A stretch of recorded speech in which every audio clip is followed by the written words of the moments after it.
Hello and welcome back to an episode of the CTO Show with Mehmet. Today I'm very pleased. Joining me, Mike Collins. He's the CEO of Alumni Ventures. Of course, as you might guess from the title of Mike, he's in investment, and we're gonna talk a lot about startups, and we're gonna talk also about what trends he's seeing currently. Without further ado, Mike, something I do with all my guests, I keep their personal introduction to them because I have a theory: no one can introduce someone else better than themselves. So just like a little bit about like how you started and what you're currently up to, like why you started Alumni Ventures, and maybe we can start the discussion from there. So the floor is yours. Mehmet, thank you. And I'm pleased to be here today. Um, yeah, I started in venture capital in 1986 in Boston, right out of college, and at a firm called TA Associates, which is, one of the top venture capital firms in the world. Um, I worked there and then went from there to Harvard Business School, where I met and became friends with a professor named Clayton Christensen, um, who is one of the great thinkers, I think, of all times when it comes to innovation and entrepreneurship, and was a huge influence on me. And have really spent my entire career at the intersection of venture capital and entrepreneurship and investing. I was very fortunate to, found what I like to do and was relatively good at early. That was more luck, I think, than anything. Um, but in 2013, I uh, started Alumni Ventures really out of kind of a personal frustration, like a lot of entrepreneurs, which is on one hand, I'd learned how important venture capital and entrepreneurship and innovation is in the world economy, Hmm. and how really it was very difficult for individuals to have a portfolio of high quality venture investments. It was really a business that kind of evolved in the 1960s for institutions. And through a variety of reasons, even to this day, it is very hard for individual investors to put together a portfolio that is appropriately large and diversified enough and consists of enough high quality investments um, to really reflect what they should have. I mean, it's very clear, Mehmet, about with SpaceX going public at a $1.7 trillion valuation. Anthropic's going to, I think, go out here at a huge valuation. Right. It's just there is just so much value now created in the private markets that I think it's really hard to say you have an equity portfolio if it's just public companies anymore. So it's, we all want diversification. We all want to own the machinery of capitalism, which is equity. Um, Right. but public stocks are really dominated by 20 companies. You buy indexes and you think you're diversified. Well, you're not that diversified. And but even more, just so much value now. Companies are not going public, and they're either selling or they're waiting. And so you have, 500 to 1,000 companies that, you know, early in my career, those all would be public companies. You could buy Apple at the IPO or even a little bit later and still, kind of ride the growth of Apple or Amazon or Microsoft. Now, going public is kind of the last stop on the train. And so, that's what we try to do at Alumni Ventures. We try to make building a venture portfolio something that regular people can do. Right. Mike, this is something which always, for me, I didn't see it until I start to learn more about, venture investment. But if I would be someone who is detailed oriented. I should see what you just mentioned because, we know that the opportunity in investing very early on when the company is still maybe in a pre-seed stage, or let's Yeah, say for people who are like still not that confident, maybe in a series A yeah, stage where they have a product market fit, they're looking for growth. yeah, But yet, when we still talk, and I'm talking here globally, by the way, I still talk yeah, even to people in the US, in North America, in Europe, they have this doubt about startups and they think it's like a very high risk. And when I try to tell them, but this is the whole thing, yeah, because if you measure the time, like Apple maybe, and I think the technology company that came out in the late 70s, early 80s, they were a little bit faster, and people, as you said, they start to see. But if we look at the valuation, Mike, like if we compare like the era of the Apple and the yeah. Microsoft and these great IPOs of the times also to what we are seeing now, are we seeing like more aggressive growth that is happening at the same pace? Is it like faster? What's the opportunity that majority of the people are missing out here, in your opinion? So let me come back to this very natural reaction of, oh, venture capital is risky, right? Yep. And that is a totally reasonable position to have. And I think most people who say, um, and it is risky if you do what I'm going to call a random deal once in a while. So Right. your friend shows you hey, here's a seed deal, you can invest in it.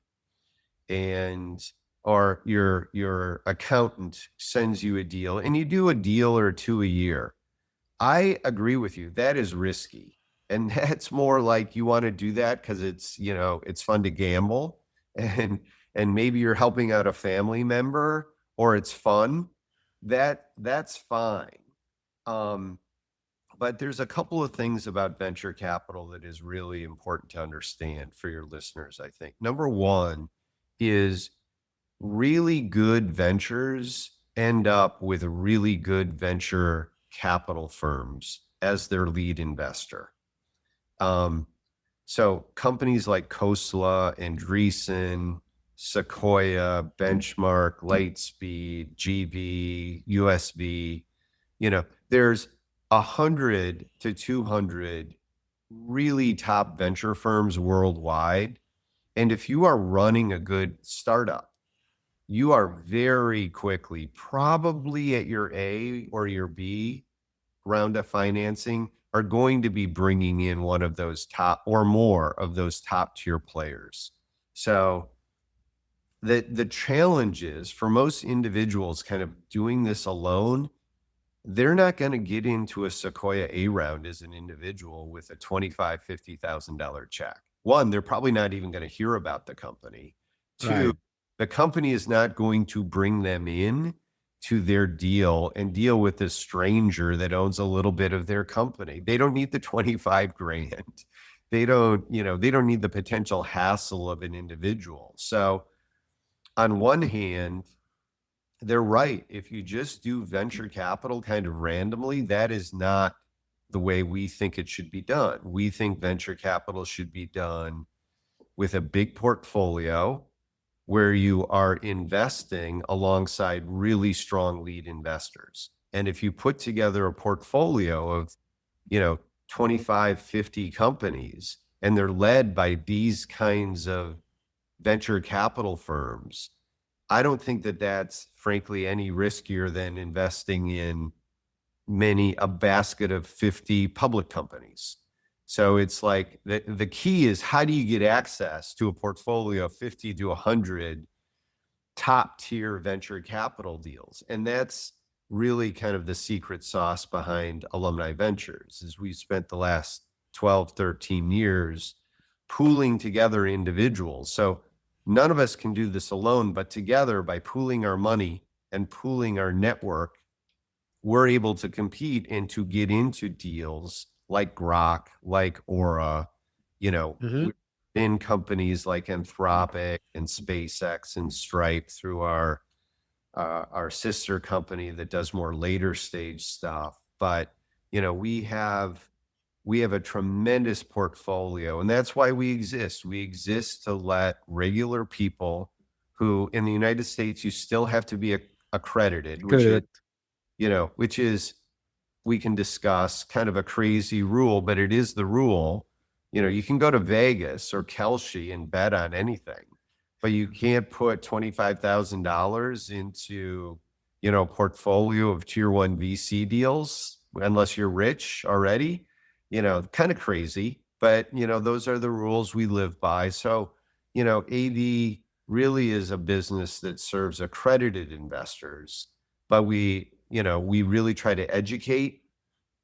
We really try to help people develop their own strategy and plan, and then help them execute that plan by really helping them to build a large and diversified venture capital portfolio. Because we just think it is so important that more and more people, it's not just, let's just take SpaceX, goes public. The first 1.7 trillion went to guys like me and institutions and sovereign wealth funds and family offices. And you didn't have to get in to the seed round of SpaceX to do well. There you did obscenely well. Right. But even if you were in the series B or C or D, you were in, versus going in at the IPO, right? And again, I love SpaceX. I think there's a great future for space, and Elon is a generational talent.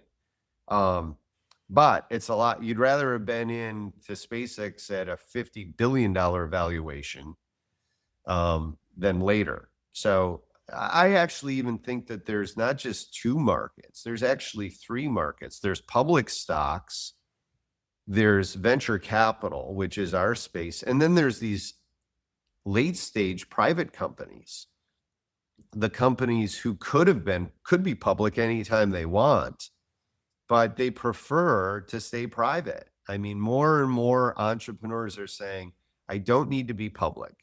I can raise capital privately.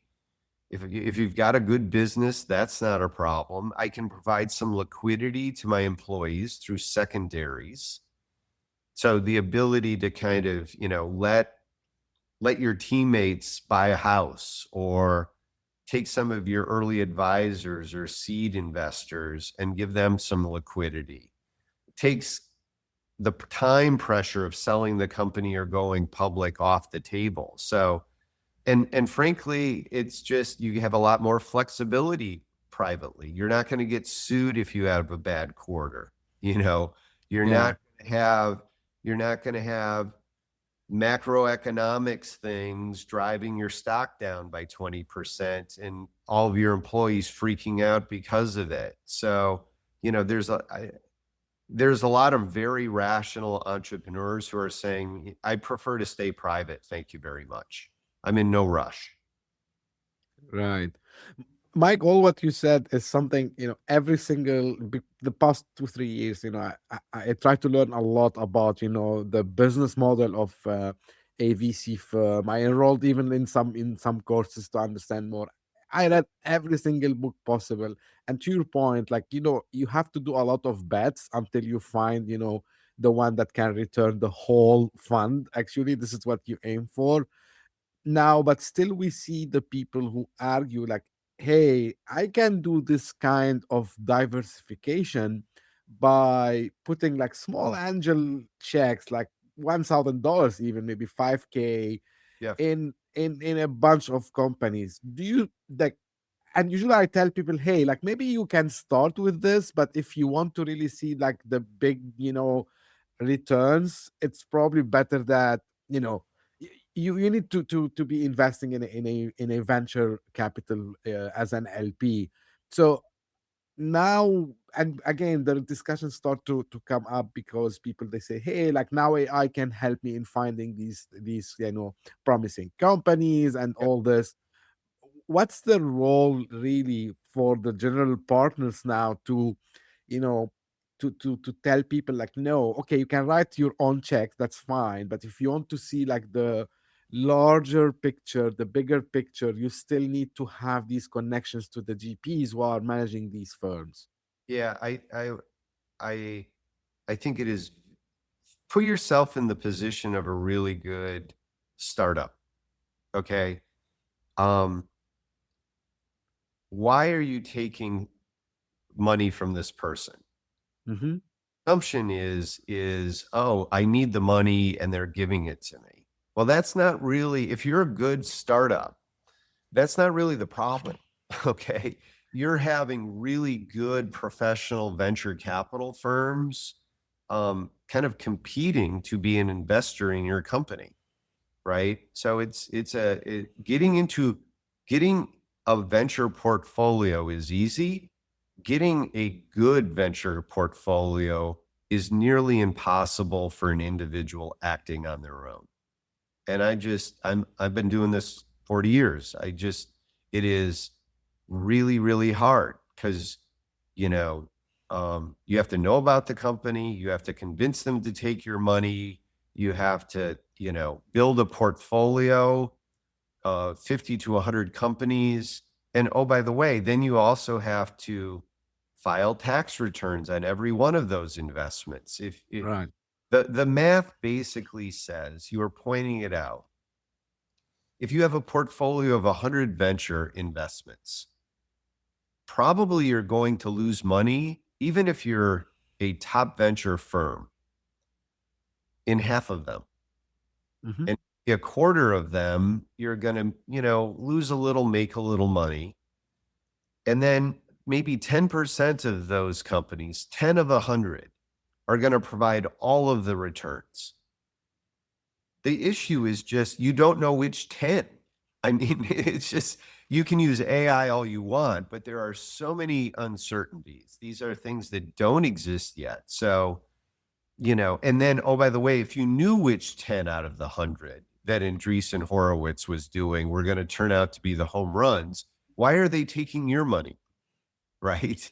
So Yeah. it just is, here's what I can say that's constructive. One, it is free to get educated.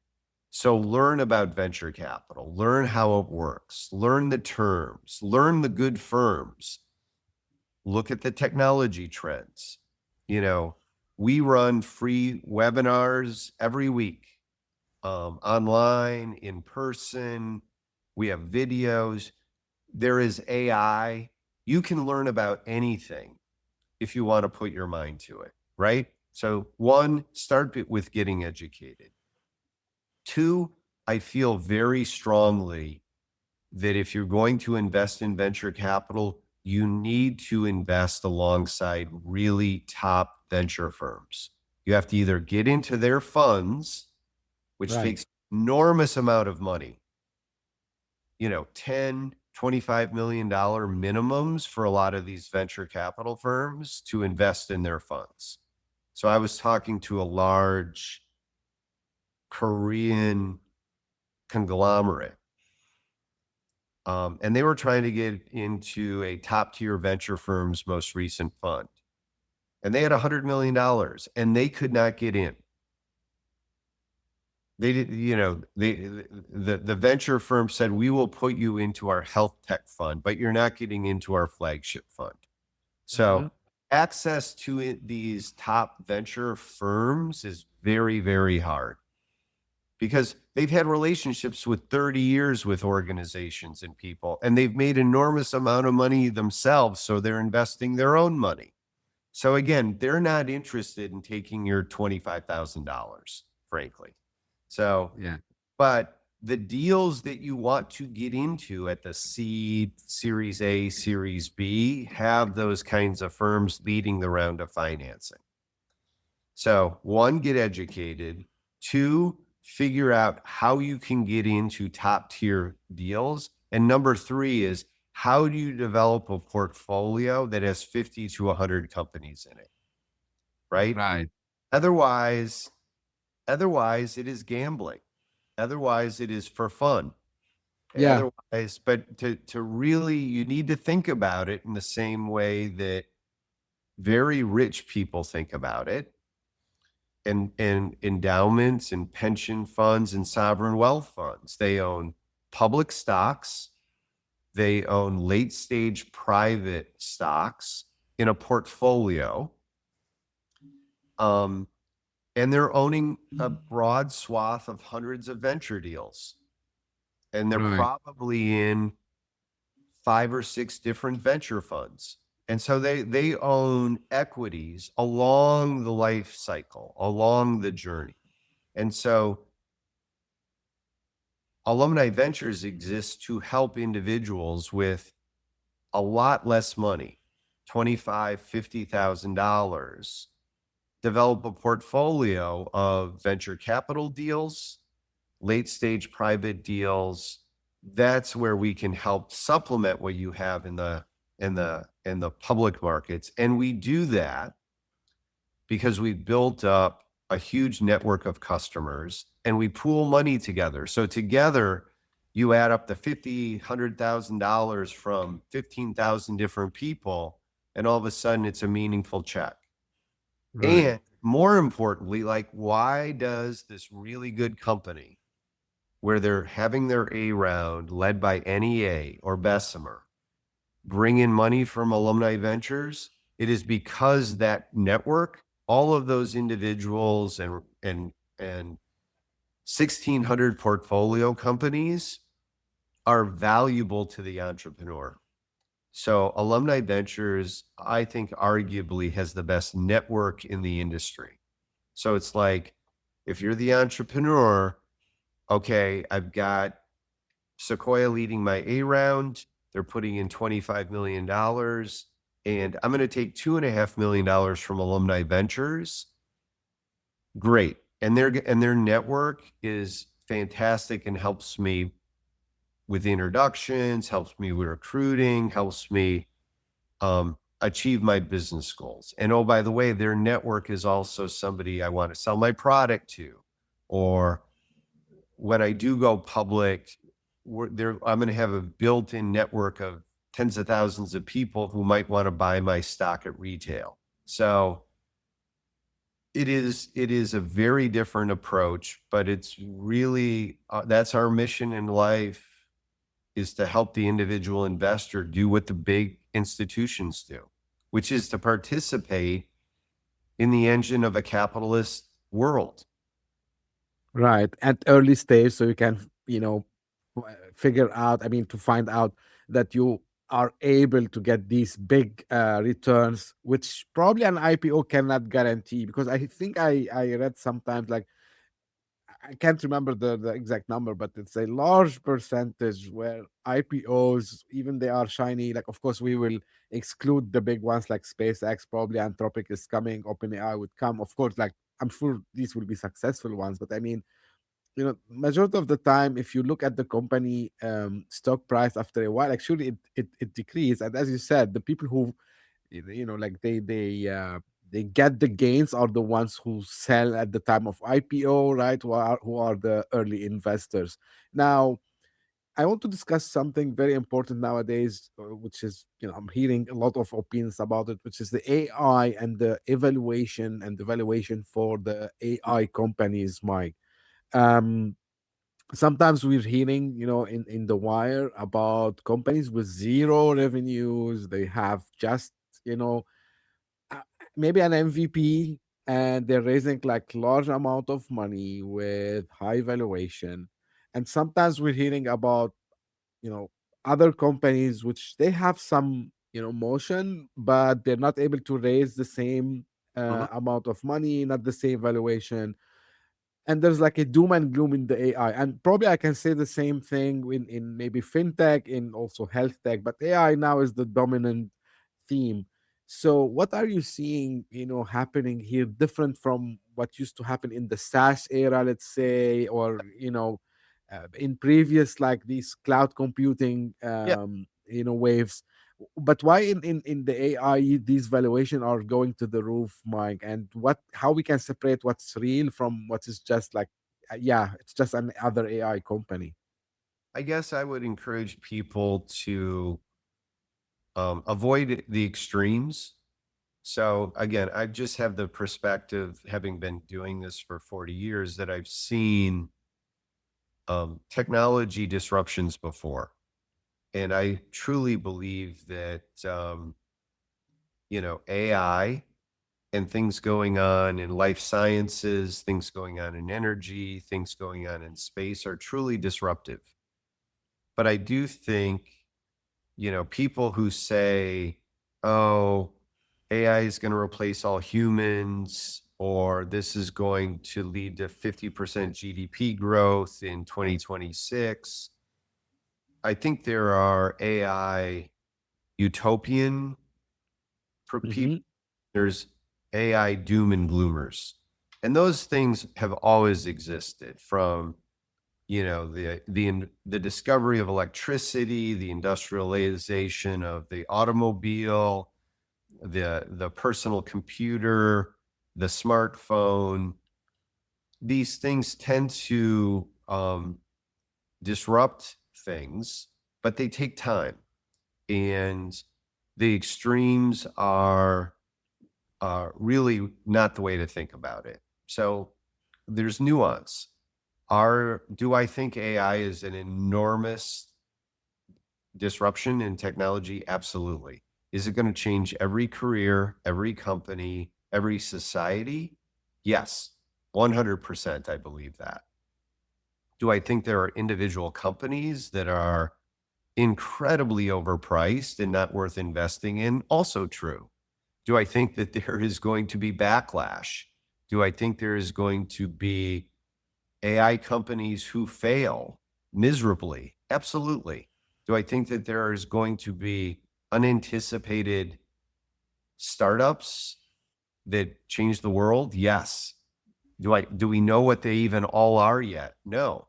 I mean, it was 6 years after the smartphone that Uber got started, and that many, it's not everything is in the first year. I'm old enough to know that, there was there were 20 search engine companies. Google was one of them.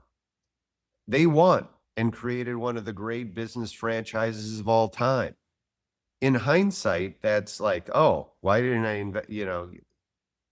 Would you have picked Google versus the 19 other ones? It's easy to say that in hindsight. It's very hard in the moment. So I do think we're likely to see all of those things be true. I will say, that's why having really good, disciplined people helping you create your venture portfolio is important. You need to have, discipline. But again, this extreme view of it's all hype, it's a bubble, that's just easy. That's easy, sloppy language. It is also to say, oh, all spend is good. Every startup that is doing AI is something worthy of investing. It is equally nonsense. So it's really, you have to do your work. Creating businesses is hard. It takes a long time.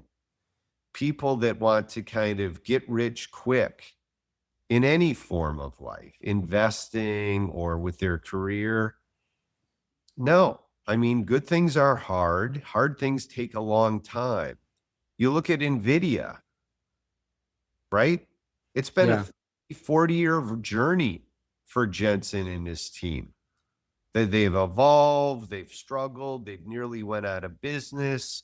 You take Amazon, everybody was giving Bezos grief for years about, you don't make, this is a crappy business. You're never going to make any money. It's, I would just urge people to think about this strategically. Think about it for the long term. Think about, how do I get rich slow? How do I invest prudently over time? And just kind of trying to day trade or find something that's hot and jump on, get in, get out. Um, Again, that's dopamine, that's gambling. Um, that's not the way to do it. And that's not true in venture capital. A venture capital is, you're investing in a company that's probably going to take 5 or 10 years at least to create value. Right. And so, again, if you want to day trade and you think you're smarter than the rest of the world and you want to do that, good luck. You're Yeah, not. You're absolutely. not. And the only people making money for those people are the ones that are getting some kind of vig on the transaction and playing off of your dopamine addiction.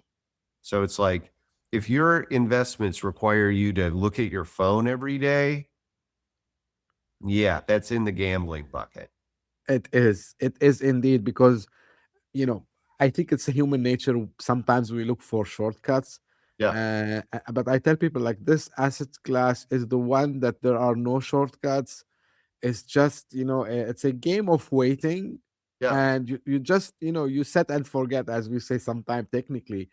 You decided that these guys, this team is worth investing in them, and you just trust your gut, you trust them, and then you just wait.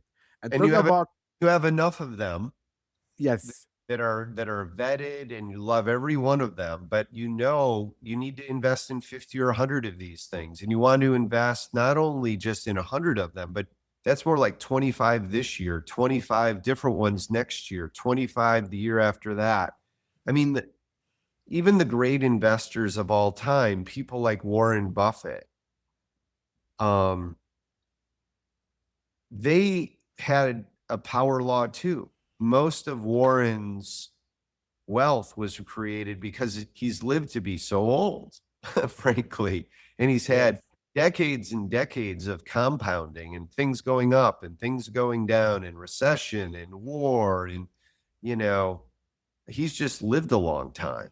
And then, he's disciplined and he's made enough good investments. But again, I think and you can ask ChatGPT, not every Warren Buffett investment works out. And so no, he has his 10 or 20% of his investments that have provided the great bulk of his returns as well. So he's picked a handful of really good companies and he's ridden them for decades. So it was, and then Elon, who he's been building things for 30 years. These things are hard. They take time. And again, I would just urge people that discipline is how you become wealthy. And it's not, oh, I need more next month, so I got to gamble. The venture no. capital then is not for you.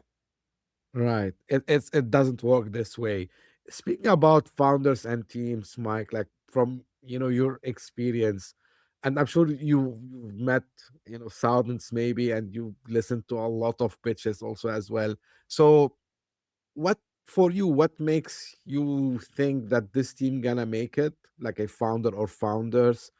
And maybe also something, because some founders are a little bit special, let's say like Elon, let's say, but of course maybe we don't have them every day, but still there are these founders that have the ability to create what we call it category defining companies, like, and how usually you spot these teams and these founders. Well, it's a lot of practice and it's a lot of pattern recognition, but you do develop a pretty good instinct. If I were to articulate it, I would say they have an enormous amount of grit, the ability to just be unreasonably committed to their idea because there is going to be so many naysayers, so much adversity, so many people calling you crazy.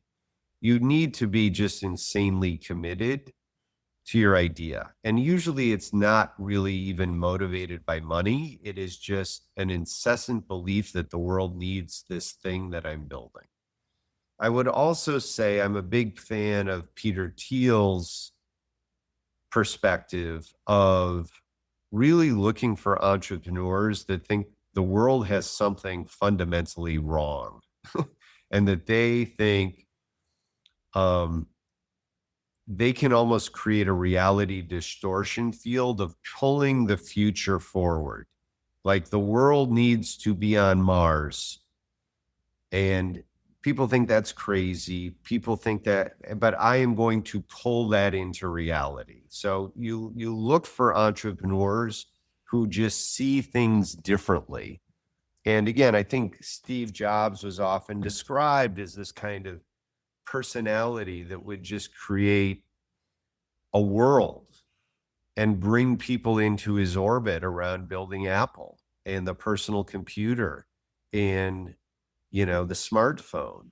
And so there's vision, there's salesmanship, there's vision, and just an enormous amount of grit. And so, again, entrepreneurs that are in it because, oh, I want to make money and I want the outcome of being a successful entrepreneur, usually are not the people to invest in, because it's too hard. I mean, Jensen, I think pretty famously was asked in a podcast, if you went back and talked to your 25-year-old self, what would you tell yourself? And he Yeah. answered, do not start NVIDIA. And this is obviously one of the great entrepreneurs of our generation, built one of the most valuable companies on the planet. But it was so hard and it took so long and there was so much adversity that he just had no idea how hard it was going to be. So it's like you're looking for somebody who has the ability to do that, to weather it. And it's just, there's a depth of conviction that you're looking for. Right. Mike, like I think, correct me if the number is not right, but I think you've raised like $1.5 billion, like it's asset Yeah. under management. um uh, this is not an easy thing to do, Yeah. even in the US. And I'm sure growing the company, I mean the firm, to this level wasn't ever a straight line. So if you want to reflect and like what are some of the toughest inflection points that you had to take, like very tough decisions to go through, Yeah. um, anything that you can share with us. I mean, very early, it was very clear that Alumni Ventures was solving a real problem. So we got kind of product market fit pretty quickly and we're growing nicely. And then COVID hit. Oh, And and so like everybody, there was a very scary 3 to 6 month period where it was like, people forget, we did not know how bad the disease was going to be. People were dying, businesses were being shut down. Um, we were all working from home for the first time at Alumni Ventures. And so, we, you know, we reduced our staff by, I don't know, 20% pretty quickly. We kind of cut our expenses. We battened down the hatches. We, you know, really focused on investing in our portfolio companies. Um, and then it actually turned out to be a really good time for technology and for venture capital. And we had kind of a really strong recovery, kind of very V-shaped. But yeah, I mean, that was kind of a black swan event that nobody could predict. And it's like, absolutely. this is the, and this is what you need to expect if you're going to be an entrepreneur, which is you just never know. And the humility of being a good venture capitalist, which is, we've made investments in, I think, 1,800 companies. And, our active portfolio today is probably 1,600. Um, some of those companies will pivot. Some of those companies that we think are going to be home runs will not turn out. Some of those that, have really struggled will turn it around and be enormous successes. It's like, yeah, I mean, we got news yesterday of a company that kind of we didn't think was going to, make it and be successful, and all of a sudden now we had really good news on the company. And being a venture capitalist is very humbling. And You have to approach it that, just because you made one good investment and it turned out, you're not a genius and everything you touch is going to turn into gold. It is way too hard. It is way too competitive. But yeah, I mean, I think our company surviving COVID, we got stronger. And, we had kind of gone through our own journey of everything working out and then having this thing happen to us and really having to go back to first principles of like, okay, what's important? What do we need to do? And what can wait? Or what is really not necessary for our customers or our portfolio companies. So yeah, that was kind of one of our stress moments for sure. There's been others. Yeah. Mike, you talk about also the community. We touched about the connections, but you say like the community is being the new currency for venture investing. Um, how that looks in practice, and is it like just for your own investors, or is it like also for the founders? Like how is that work in from your Yeah. perspective? it- I'll give you two examples. So first and foremost, our network helps us get access to the very best venture deals. So, we're in there pitching for allocation into a venture deal. And usually it's a simple conversation of how can a really powerful global network help your company? Well, maybe they need a board member. Maybe they need introductions to this type of customer. Maybe they need help recruiting. Um, we're not their business development arm. We're not their recruiting department, but we have a really good network. And so we have a dedicated team at Alumni Ventures that helps our portfolio companies get introductions to the people they want to talk to. And that is really valuable to them. Um, the second part of it is for our customers. We really try to bring our network together physically to host events. So Hmm. people enjoy getting together to learn. Talked a lot about learning on this podcast, meeting our portfolio companies. We actually have dozens of investing clubs that meet via Zoom once a month to talk about one of the deals we're doing. So, we believe strongly in AI and the power of this technology, but we also believe that humans still enjoy a lot of human to human stuff. They like physically getting out, getting together, talking to other humans, hearing a good discussion about a technology, meeting an entrepreneur. So that's part of being part of the Alumni Ventures network, is having the opportunity to do some of this in real life stuff and to learn and to be helpful because, it may be one of our portfolio companies from the Middle East that wants to raise money in Silicon Valley, but then they want introductions to, Japanese corporations that might be interested in their product. So, we try to help. We're like a favorite aunt or uncle. We leave you alone, but if you want help, we try to reach out and make connections for you. And I think this is really it's the power of connections and introductions, and this is how everyone, it's a win-win for everyone, like It for is a your customers, for yeah, the founders, and even for the community, because they would be learning about how to do proper